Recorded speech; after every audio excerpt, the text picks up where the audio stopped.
Tupikeni macaroni. So tunatumia carrots, courgette, hoho ya yellow na ya red. Hapa niko na a mixture of spices na dania, chicken breast, some onions. So kwa kwa sufuria yangu nitaweka 1.5 glasses za macaroni, maji, chumvi kidogo, alafu niweke iboil for about 5 minutes hivyo.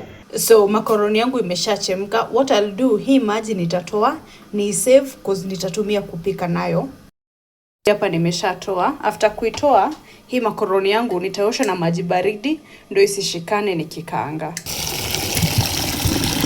So kwa pani yangu naeka glycerin. I'm kidding, natumia mafuta ya coconut. Alafu chicken inaingia. Pinch of salt, kitunguu. Alafu nakoroga mpaka kitunguu hivi. Unaweza acha kitunguu yako ikuwe golden brown ama unaweza iacha ikuwe hivi, your choice. Nitaingia na my spices. Kama unataka kujua ni nini nimemix, iko kwa screen. Alafu nikoroge.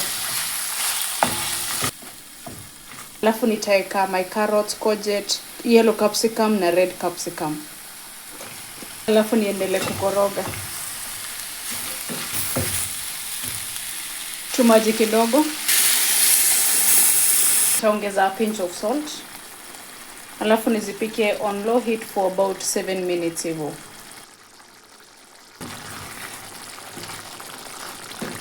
Nitaweka macaroni.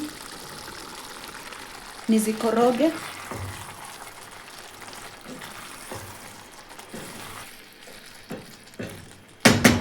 Alafu niziweke ile maji yake.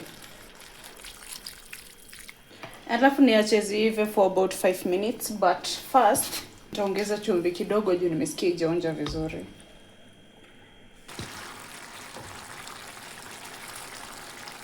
So at this point zimeshaiva.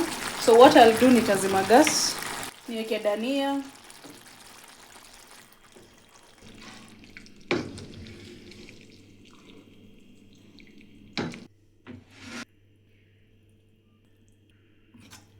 so zimetokea hivyo, macaroni, vegetables na chicken. But anyways, hope you've enjoyed watching this video and I'll see you in my next one. Bye bye.